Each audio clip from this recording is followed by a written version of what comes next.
shit's in the safe. Got me a spot out the way. Nigga just tryna be safe. Let's get to the sports talk.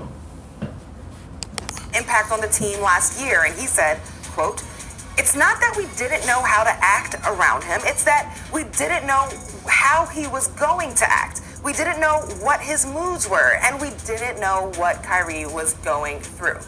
So, fair or not, guys, Kyrie Irving left Boston with a stench to him. The murmurs, true or not, insinuated that he was a problematic leader. And so Kyrie has since departed for the Brooklyn Nets. And despite losing Kyrie, this all-NBA talent, this season's Celtics are second in the East. They're 12-4 on the season so far. And if you look closely, dare I say, the Celtics look like they're having fun. So, Stephen A., does this season prove that Kyrie was the problem? No, I don't think it does. And I don't think that it's his situation is being depicted fairly. And I've stated that, and I'll continue to state that. Now, if we're asking a question, is there problems with Kyrie Irving's version of leadership? Absolutely. I'm not disputing that.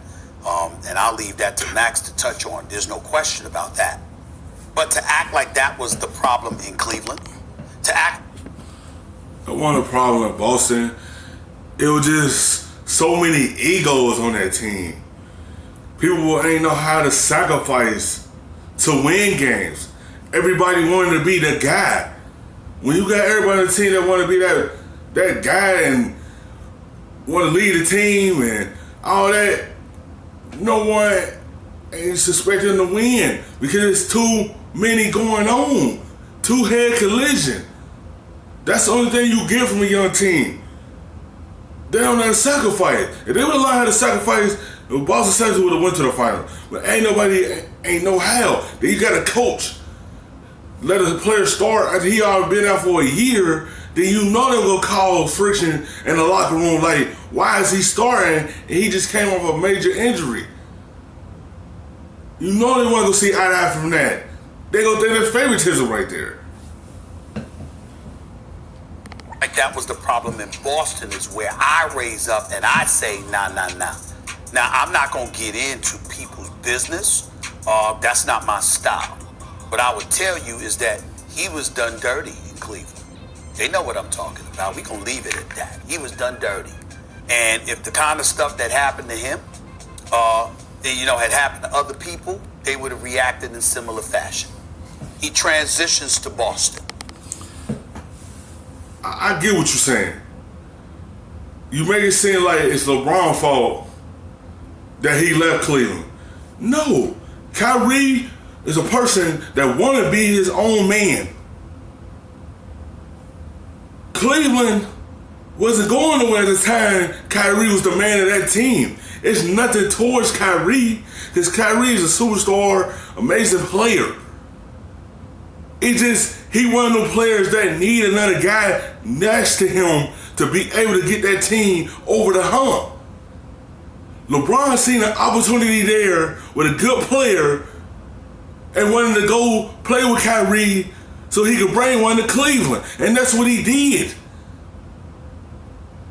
I'm not disputing the ownership wasn't good either, because he ain't put the right guys around Kyrie. So I can't really fault him for not leading that team anywhere. It just had to do it up front in the front office to be able to put the right guys around Kyrie that fits his skill sets.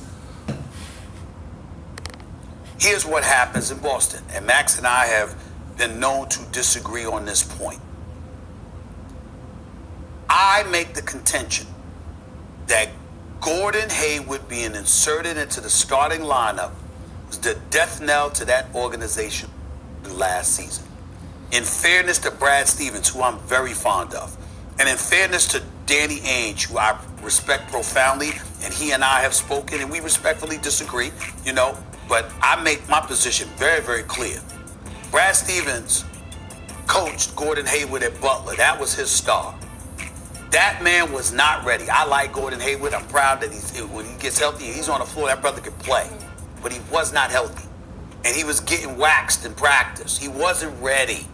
And to take that guy and to insert him into the... Like, you should have put him in the lineup so quickly. He been out for a year. You let him sit on the bench and come off the bench and get his feet under him. When you stir him into the lineup again, everyone gonna feel some type of way like you playing favorite right now. Why he getting in the lineup and he's not ready yet? So everyone gonna feel like, oh dang, this is how we do it here. And everyone gonna argue amongst each other. That's why they couldn't get on track last year.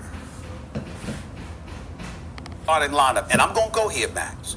In a league that's more than 75% black, with a bunch of brothers who can ball, who are looking for their moment to shine, particularly fresh off of coming off an Eastern Conference Game 7 Finals berth without Kyrie, to follow up that season by inserting an unready Gordon Hayward into the starting lineup was the beginning of everything. What about the politics of how much he was being paid too? You know, sometimes that factors in as well. That's what I'm saying. And I'm not saying it's purely. No, I'm not saying that's racial or relationship-wise. It's based on everything. That was the contract. It wasn't based. Okay. The decision The wasn't point, based on race. The decision to play him. The brothers, they had a problem with that. All right, look. So the Kyrie element was Here's later. the problem. Here's the problem. That's all I'm saying. Here's my problem I have with you in this take. Sure.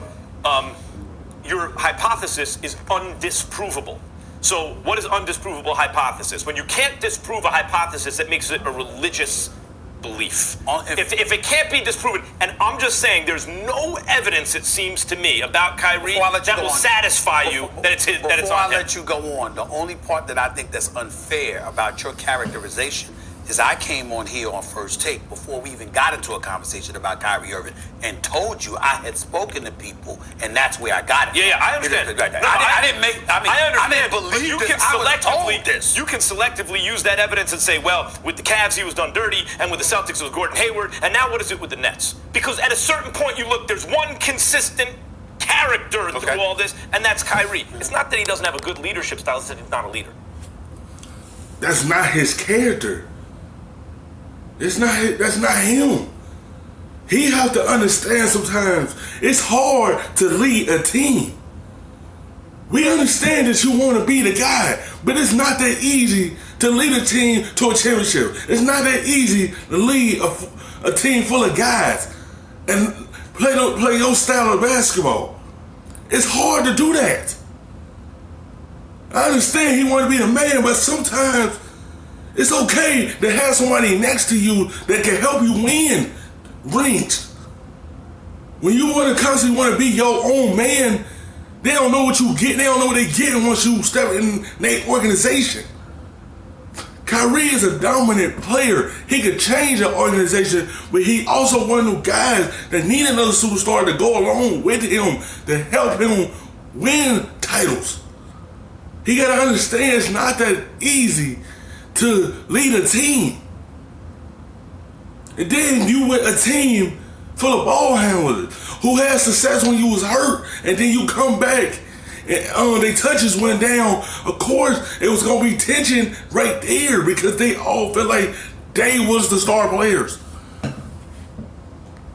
He's not a leader. He is the most talented player on the floor. He is an all-time great talent. And by the way, there's a difference between talent and skill. Talent is kind of like what you're capable of doing physically, like in a raw way, before you've refined your craft. Skill is what you learn to do with that talent. It's not just that Kyrie's a crazy talent.